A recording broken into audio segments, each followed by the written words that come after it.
বিশ্বের সবচেয়ে বিস্তৃত সামরিক নেটওয়ার্ক গড়ে তুলেছে যুক্তরাষ্ট্র। দ্বিতীয় বিশ্বযুদ্ধ পরবর্তী সময় থেকে শুরু করে শীতল যুদ্ধ, সন্ত্রাস বিরোধী যুদ্ধ এবং সাম্প্রতিক ভূ-রাজনৈতিক প্রতিযোগিতা, সব মিলিয়ে ওয়াশিংটন এমন এক বৈশ্বিক সামরিক অবকাঠামো গড়ে তুলেছে যার তুলনা ইতিহাসে বিরল। বিভিন্ন গবেষণা ও সামরিক বিশ্লেষকদের তথ্য অনুযায়ী বর্তমানে বিশ্বের ৮০টিরও বেশি দেশে যুক্তরাষ্ট্রের প্রায় ৭৫০টির মতো সামরিক ঘাঁটি রয়েছে এবং বিদেশে মোতায়েন সেনা ও বেসামরিক কর্মীর সংখ্যা ২,২০,০০০-এর বেশি। বিশ্বের বিভিন্ন দেশে যুক্তরাষ্ট্রের এই উপস্থিতি শুধু প্রতিরক্ষামূলক নয়, বরং কৌশলগত প্রভাব, দ্রুত মোতায়েন সক্ষমতা, গোয়েন্দা কার্যক্রম এবং বৈশ্বিক আধিপত্য রক্ষার একটি গুরুত্বপূর্ণ হাতিয়ার হিসেবে কাজ করছে। প্রথমত, ইউরোপে যুক্তরাষ্ট্রের সামরিক উপস্থিতি ঐতিহাসিকভাবে সবচেয়ে শক্তিশালী, বিশেষ করে জার্মানি, যুক্তরাজ্য, ইতালি ও স্পেন। এই চারটি দেশকে কেন্দ্র করে গড়ে উঠেছে মার্কিন সামরিক অবকাঠামোর বড় অংশ। জার্মানিতে বর্তমানে প্রায় ৩৫ থেকে ৩৬,০০০ মার্কিন সেনা অবস্থান করছে, যা ইউরোপে সবচেয়ে বড় মার্কিন সেনা উপস্থিতি বলে জানিয়েছে দ্য গার্ডিয়ান। প্রতিবেদনে বলা হয়েছে, রামস্টেইন এয়ারবেস, স্টুটগার্টে ইউরোপ ও আফ্রিকা কমান্ডের সদর দপ্তর এবং ল্যান্ডস্টুল সামরিক হাসপাতাল, এসব স্থাপনা শুধু ইউরোপ নয়, মধ্যপ্রাচ্য ও আফ্রিকার মার্কিন অভিযানের প্রধান কেন্দ্রবিন্দু হিসেবেও ব্যবহৃত হচ্ছে। ইতালিতে প্রায় ১৩,০০০ এবং স্পেনে প্রায় ৩,৮০০ মার্কিন সেনা রয়েছে। স্পেনের রোটা নৌঘাঁটি ও মোরন বিমান ঘাঁটি এবং ইতালির বিভিন্ন ঘাঁটি এবং ভূমধ্য সাগরীয় অঞ্চলে মার্কিন উপস্থিতি নিশ্চিত করে। যুক্তরাজ্যে ১৫টির বেশি ঘাঁটিতে প্রায় ১২,০০০ মার্কিন সেনা মোতায়েন রয়েছে।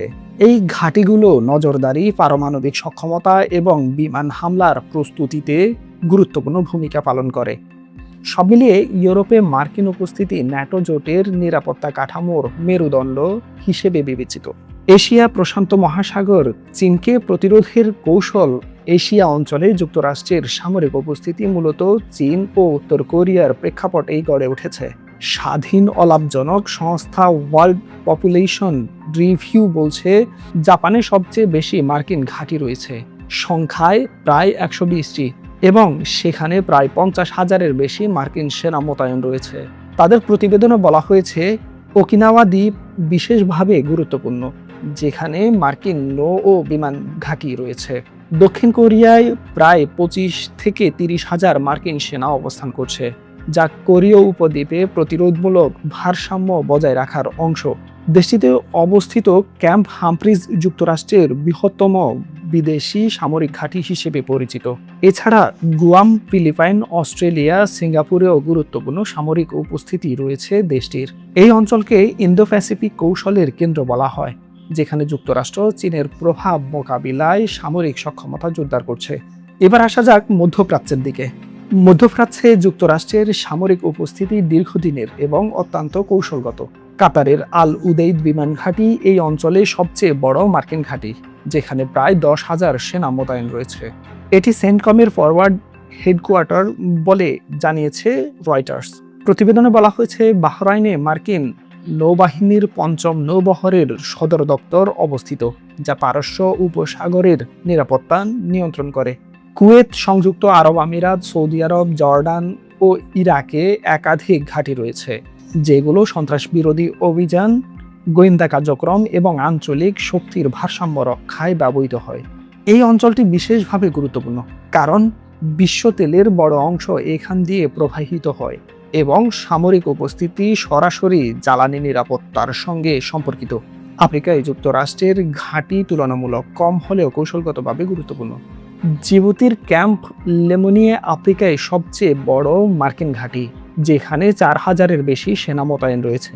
এছাড়া কেনিয়া, সোমালিয়া ও নাইজারের মতো দেশে ছোট্ট ছোট্ট ঘাঁটি রয়েছে, যেগুলো মূলত ড্রোন অপারেশন এবং সন্ত্রাস বিরোধী কার্যক্রমে ব্যবহৃত হয়। এদিকে লাতিন আমেরিকা ও ক্যারিবীয় অঞ্চলেও যুক্তরাষ্ট্রের উপস্থিতি রয়েছে বেশ। কিউবার গুয়ান্তানামো বে ঘাঁটি সবচেয়ে পুরনো মার্কিন ঘাঁটি, যেখানে প্রায় ৮,৫০০ সেনা রয়েছে। গ্রিনল্যান্ড, কানাডা এবং বিভিন্ন দ্বীপাঞ্চলেও নজরদারি ও ক্ষেপণাস্ত্র সতর্কীকরণ ব্যবস্থা চালু রয়েছে। কেন এত বিস্তৃত নেটওয়ার্ক? বিশেষজ্ঞদের মতে যুক্তরাষ্ট্রের এই বৈশ্বিক সামরিক উপস্থিতির পেছনে কয়েকটি প্রধান কারণ রয়েছে, যেমন যুদ্ধে দ্রুত মোতায়েন ও লজিস্টিক সুবিধা, বৈশ্বিক বাণিজ্য ও জ্বালানি রুট নিয়ন্ত্রণ, মিত্রদের নিরাপত্তা নিশ্চিত করা এবং প্রতিদ্বন্দ্বী শক্তি বিশেষত চীন ও রাশিয়ার প্রভাব প্রতিরোধ করা। বিশ্লেষকরা বলছেন, জার্মানি বা ইউরোপে সেনা কমানোর মতো সাম্প্রতিক সিদ্ধান্তগুলো এই নেটওয়ার্কের পুনর্বিন্যাসের ইঙ্গিত দিলেও সামগ্রিকভাবে যুক্তরাষ্ট্র তার বৈশ্বিক সামরিক উপস্থিতি কমাচ্ছে না, বরং কৌশলগতভাবে পুনর্গঠন করছে। সব মিলিয়ে যুক্তরাষ্ট্রের সামরিক ঘাঁটি ও সেনা মোতায়েন বিশ্ব রাজনীতির একটি কেন্দ্রীয় বাস্তবতা। এটি শুধু প্রতিরক্ষা ব্যবস্থা নয়, বরং বৈশ্বিক ক্ষমতার একটি প্রতীক। ইউরোপ থেকে এশিয়া, মধ্যপ্রাচ্য থেকে আফ্রিকা, প্রায় প্রতিটি গুরুত্বপূর্ণ অঞ্চলে যুক্তরাষ্ট্রের উপস্থিতি তার কৌশলগত প্রভাব বজায় রাখতে সহায়তা করছে। তবে সাম্প্রতিক ভূ রাজনৈতিক উত্তেজনা, বিশেষ করে ইরান যুদ্ধ এবং মিত্রদের সঙ্গে মতবিরোধ এই উপস্থিতির ভবিষ্যৎ নিয়ে নতুন করে প্রশ্ন তুলছে। যুক্তরাষ্ট্র কি তার বৈশ্বিক সামরিক ভূমিকা পুনর্নির্ধারণ করছে, নাকি আরও নতুনভাবে শক্তিশালী করছে? সেই উত্তর আগামী দিনের আন্তর্জাতিক রাজনীতির গতিপথ নির্ধারণ করবে।